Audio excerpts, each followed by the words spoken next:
एक गिलास पानी लाना।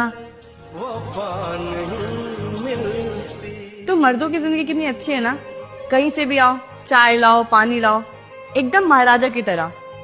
एक हम औरतों की जिंदगी पूरी जिंदगी काम काज में ही गुजर जाती है। मैं तो भगवान से यही दुआ करूंगी कि अगले जन्म में मुझे मर्द बनाए और तुम्हें औरत, तब पता चलेगा। अगले जन्म में क्यों, इसी जन्म में ना। घर का सारा काम मैं कर लेता हूँ, बाहर का तुम्हें सिर्फ पैसे कमाने, वो भी इज्जत से। तुम्हें क्या लगता है मैं पैसे नहीं कमा सकती? ऐसा मैंने कब बोला?